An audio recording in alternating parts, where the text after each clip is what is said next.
तो हमने ये दो बल्ब लिए थे, एक लिया था 100 वाट का, एक लिया था 25 वाट का, दोनों की रेटिंग थी 220 220, दोनों 220 पे ऑपरेट हो रहे थे। उन दोनों को मैंने सीरीज में कनेक्ट किया और कनेक्ट करके 440 वोल्ट दे दिया। तो अब क्या होगा, इनमें से एक बल्ब फ्यूज हो जाएगा। मुझे पता लगाना है कि कौन सा बल्ब फ्यूज होगा। ठीक है, अब देखो दोनों के रेजिस्टेंस क्या है, अलग अलग है। R1 का रेजिस्टेंस कम है, R2 का रेजिस्टेंस ज्यादा है। ठीक है, ज्यादा है। दोनों के अक्रॉस जो पोटेंशियल डिफरेंस आएगा V1 V2, ठीक है, यहां से करंट फ्लो कर रही है I, तो किसके अक्रॉस पोटेंशियल डिफरेंस ज्यादा आएगा, V1 ज्यादा आएगा कि V2 ज्यादा आएगा?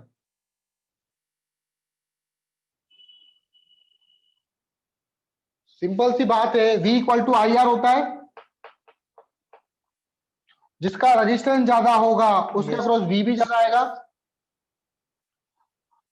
ठीक है, यस। अगर मान लो दोनों के रेजिस्टेंस इक्वल होते, दोनों के रेजिस्टेंस इक्वल होते तो 440 वोल्ट में से 220 वोल्ट इसके पास जाता, 220 वोल्ट इसके पास जाता और दोनों बल्ब इजीली ग्लो करते। लेकिन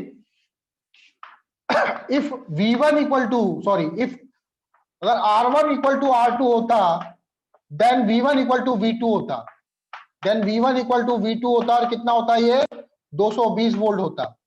बात समझ में आ रही है कैसे होता? वो 440 ही डिवाइड होगा इन दोनों में। बट यस ठीक है, but V1 plus V2, V1 plus V2 का सम 440 ही होना चाहिए। याद रखो, according to KVL V1 plus V2 का सम 440 ही होगा। सिंस R1 जो है या R2 जो है वो ग्रेटर देन R1 से, तो इसका मतलब V2 की वैल्यू भी V1 से ज्यादा आएगी। V2 की वैल्यू V1 से ज्यादा आएगी। जब दोनों रेजिस्टेंस इक्वल होते हैं तब 220 होता है। अब एक का रेजिस्टेंस ज्यादा एक का कम है, मतलब एक के अक्रॉस कम पोटेंशियल आएगा 220 से, और एक के अक्रॉस 220 से ज्यादा पोटेंशियल डिफरेंस आएगा। मतलब V2 जो है उसकी वैल्यू क्या 220 से ज्यादा होगी?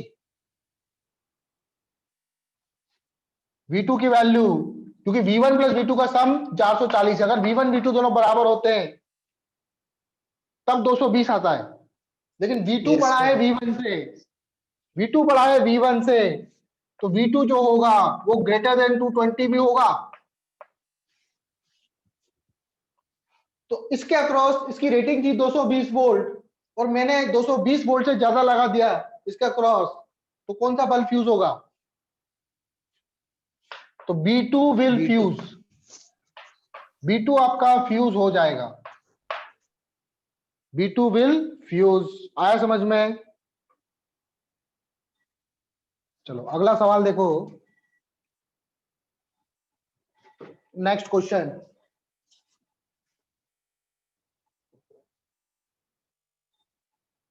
चलो अगला क्वेश्चन वापस ब्राइटनेस पे ही है। मैंने एक सर्किट लिया, यहाँ पे बैटरी लगाई, यहाँ पे बल्ब 1 लगाया B1,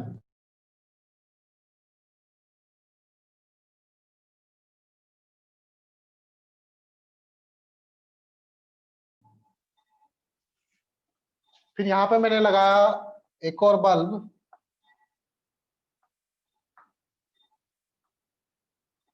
B2, यहाँ पे लगाया एक और बल्ब B3,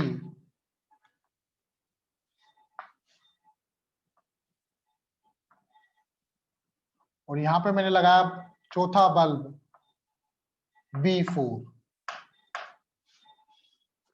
ठीक है, क्वेश्चन में गिवन है ऑल बल्ब्स आर आइडेंटिकल, जितने भी बल्ब है सब आइडेंटिकल है, सबकी रेटिंग एक ही है। तो मुझे बताना है कि इनका ब्राइटनेस का ऑर्डर क्या होगा। फाइंड ऑर्डर ऑफ ब्राइटनेस, कौन सबसे ज्यादा ग्लो करेगा, फिर उससे कम कौन करेगा, फिर उससे कम कौन करेगा। Find order of brightness, brightness का ऑर्डर क्या होगा ये फाइंड करना है हम लोगों को। ठीक है, कैसे करेंगे क्वेश्चन? 2 मिनट का टाइम है, सोच लो। अच्छा चलो देखो कैसे सॉल्व करेंगे बेटा क्वेश्चन। यहां से देखो आई करंट जा रही है, एक्चुअल में बल्ब है, सभी के रेजिस्टेंस आइडेंटिकल है, तो सभी बल्ब के रेजिस्टेंस क्या होंगे? सेम होंगे। तो अगर मैं रेजिस्टेंस इसको रिप्लेस करूं, इधर भी रेजिस्टेंस आर होगा, इधर भी रेजिस्टेंस आर होगा, इसका भी रेजिस्टेंस आर होगा, और इधर वाले का रेजिस्टेंस भी आर ही होगा। इसका रेजिस्टेंस भी आर, इसका रेजिस्टेंस भी आर, इसका रेजिस्टेंस भी आर, इसका रेजिस्टेंस भी आर, क्योंकि वोल्टेज रेटिंग सेम है, पावर रेटिंग सेम है। तो मान लो यहां से करंट निकली आई, आई करंट निकली, तो करंट देखो ये दोनों रेजिस्टेंस कैसे हैं? सीरीज में। तो करंट यहां से आकर डिवाइड होगी, तो किस वाली ब्रांच में कम करंट जाएगी, किस में ज्यादा जाएगी? करंट निकालना सिखाया था मैंने। मान लो दो रेजिस्टेंस ऐसे,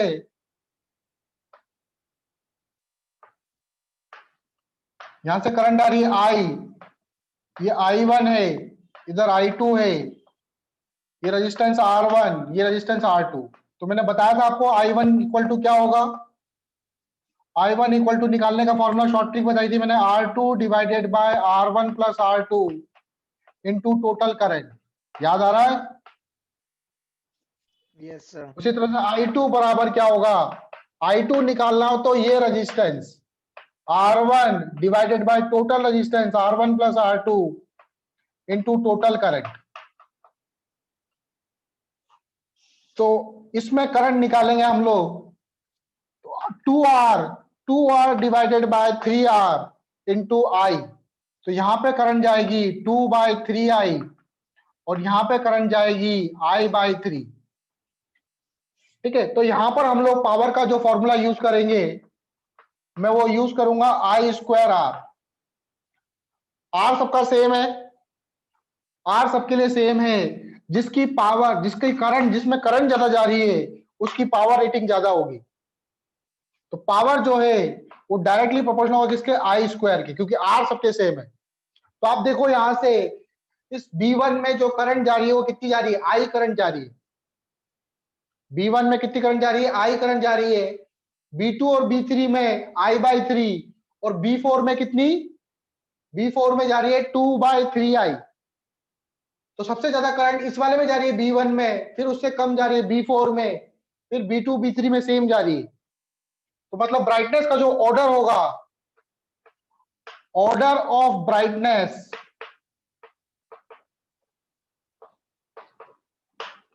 वो क्या होगा आपका? सबसे ज्यादा करंट किस में? B1 में। तो B1 ग्रेटर देन होगा B4 से, उसके बाद B4 आएगा, क्योंकि B4 में जो करंट है वो 2/3I है, और फिर B2 और B3 में सेम करंट है। तो पहले कुछ भी लिख दो, B2 लिख दो, और B2 और B3 दोनों इक्वल है। तो ये आंसर होगा आपका। B1 greater than B4 greater than B2 और B3, B2 B3 इक्वल होंगे।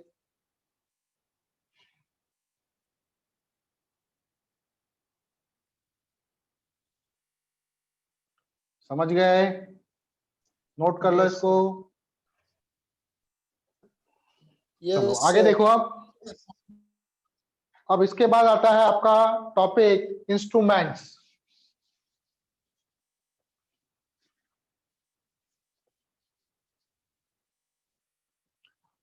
इंस्ट्रूमेंट्स मतलब जो आप फिजिक्स प्रैक्टिकल लैब में जाओगे तो वहां पर कौन कौन से इंस्ट्रूमेंट देखोगे, उन सारे इंस्ट्रूमेंट्स के बारे में हम लोग डिस्कस करेंगे। और फिर बाद में हम लोग डिस्कस करेंगे मीटर ब्रिज और पोटेंशियोमीटर के बारे में। ये दोनों इंपॉर्टेंट आपके जो इंस्ट्रूमेंट्स है। इसका एक क्वेश्चन जरूर आता है नीट में और जेई में भी आता है। इंस्ट्रूमेंट पे क्वेश्चंस अब क्या आते हैं, ठीक है, काफी इंपॉर्टेंट है। इंस्ट्रूमेंट में भी कौन सा? मीटर ब्रिज और पोटेंशियोमीटर। तो टॉपिक डालो instruments.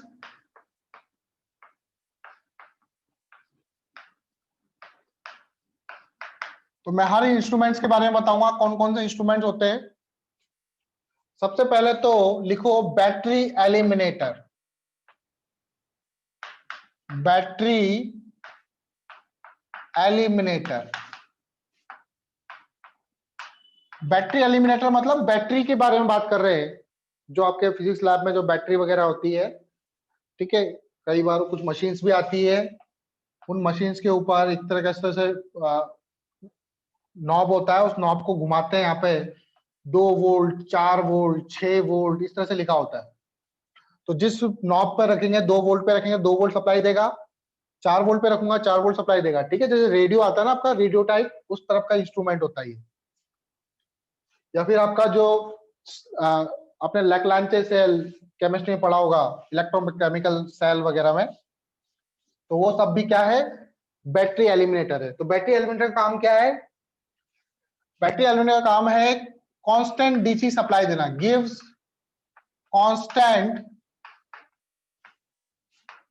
DC supply, gives constant DC supply, ठीक है। अलग अलग इसकी रेटिंग होती है, 2 वोल्ट की भी आती है, 4 वोल्ट, अभी बताया मैंने, 6 वोल्ट, डैश डैश डैश, इस तरह से इसकी रेटिंग होती है। आई बात समझ में? बैटरी का सिंबल जानते ही हो आप लोग, बैटरी को हम लोग, बैटरी एलिमिनेटर को बैटरी के सिंबल से डिनोट करेंगे, इस तरह का इसका सिंबल होता है, ठीक। समझ गए बैटरी एलिमिनेटर? फिर इसके बाद आता है नेक्स्ट आपका रियोस्टेट, सुना है कभी नाम?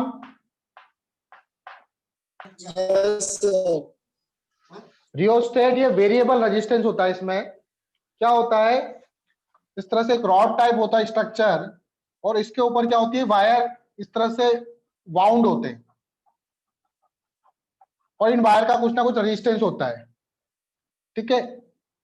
और इसके ऊपर क्या होता है, एक नॉब होती है इस तरह से, वो इसके ऊपर, मतलब रॉड ऐसे होती है,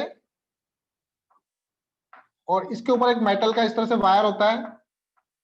इसको मैं जितना इधर खिसकाता जाऊंगा, एक कनेक्शन यहां से लेते हैं, कनेक्शन यहां से लेते हैं, तो जब ये वायर यहां पर है तो ये डायरेक्टली इससे कनेक्टेड है, किससे, वायर से। जैसे इसको मैं यहां पे करूंगा, ये मेटल प्लेट यहां पे आ जाएगी, तो करंट को अब इस पूरे वायर में से होके जाना पड़ेगा, तो उस हिसाब से इसका रेजिस्टेंस क्या करता है, वेरी करता है। तो रियोस्टेट किस लिए इस्तेमाल होता है, रियोस्टेट का यूज है, ये रेजिस्टेंस को वेरी करता है, और रेजिस्टेंस को वेरी करने से सर्किट में जो करंट होती है, करंट वेरी करती है।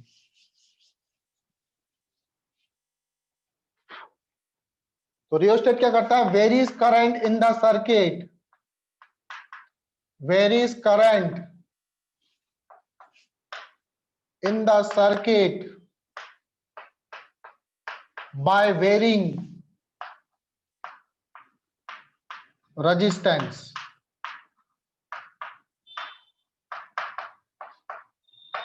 रेजिस्टेंस को वेरी करके सर्किट में करंट को वेरी करता है। ये 2 तरह के होते हैं, एक होता है करंट डिवाइडर, जो करंट को डिवाइड करता है, और दूसरा होता है वोल्टेज डिवाइडर, दूसरा होता है वोल्टेज डिवाइडर, जो वोल्टेज को डिवाइड करता है। बैटरी एलिमेंट का सिंबल देखो कैसा होता है, जैसे रेजिस्टेंस है, मतलब वेरिएबल रेजिस्टेंस शो करना है,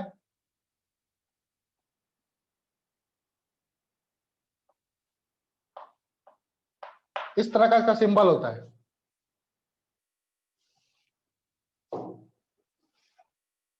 ठीक है। ये आपका हो गया रियोस्टेट, बैटरी एलिमिनेटर। अब देखो आगे नेक्स्ट, नोट कर लिया?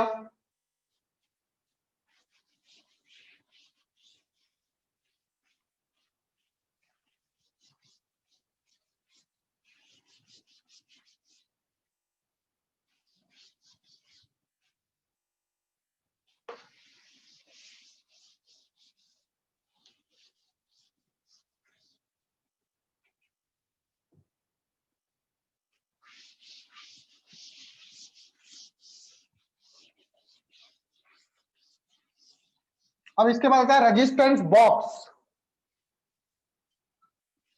क्या आता है इसके बाद, रेजिस्टेंस बॉक्स। रेजिस्टेंस बॉक्स का काम क्या है,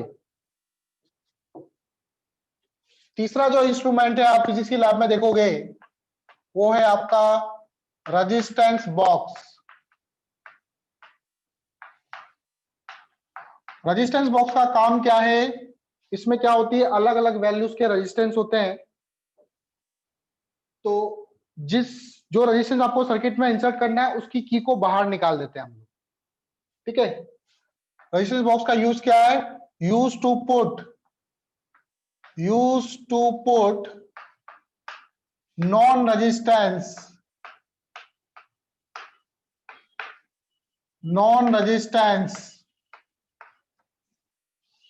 in the circuit,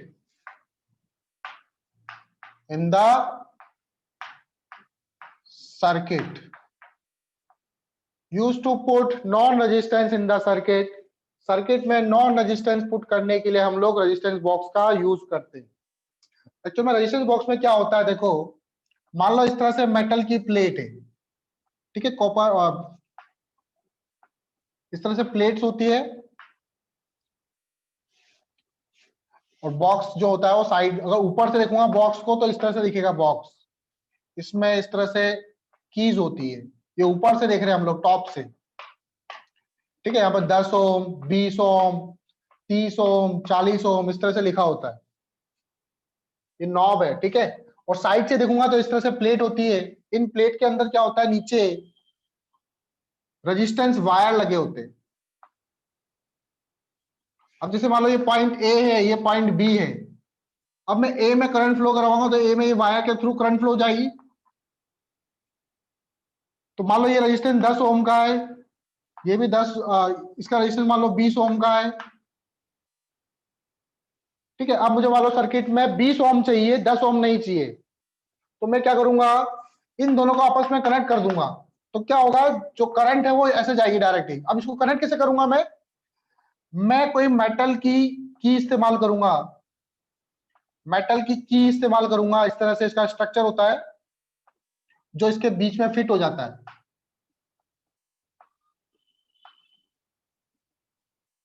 ये भी मेटल का है, तो अब करंट जो है वो मेटल में से होती जाती है, रेजिस्टेंस में होती हुई नहीं जाती।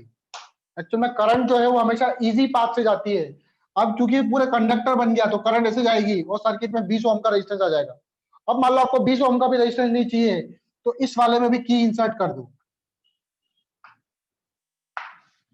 और मान लो आपको 10 ओम का रेजिस्टेंस चाहिए सर्किट में, इसको बाहर निकाल दो, तो सर्किट में क्या हो जाएगा, 10 ओम का रेजिस्टेंस आ जाएगा। तो जो रेजिस्टेंस चाहिए उस की को बाहर निकाल देते हैं हम लोग। उस की के ऊपर लिखा होता है कितने ओम का रेजिस्टेंस चाहिए आपको। आई बात समझ में? तो किस तरह से ये रेजिस्टेंस बॉक्स वर्क करता है।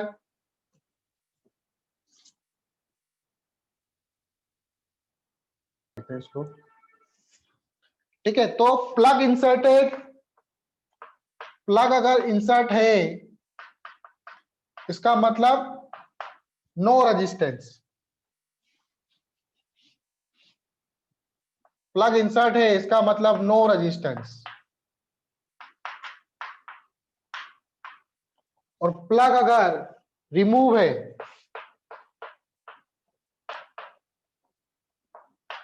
तो there is a resistance in circuit. Resistance inserted इसका मतलब सर्किट में इन द सर्किट। आई बात समझ में कैसे वर्क करता है रेजिस्टेंस बॉक्स। इसके बाद कुछ और डिवाइसेस है, इंस्ट्रूमेंट्स है, एमीटर, वोल्टमीटर, गैल्वेनोमीटर, फिर इनके कन्वर्जन वगैरह, उन सबको हम लोग फिर नेक्स्ट क्लास में डिस्कस करेंगे, ठीक है। उन सबको हम लोग नेक्स्ट क्लास में डिस्कस करेंगे फिर।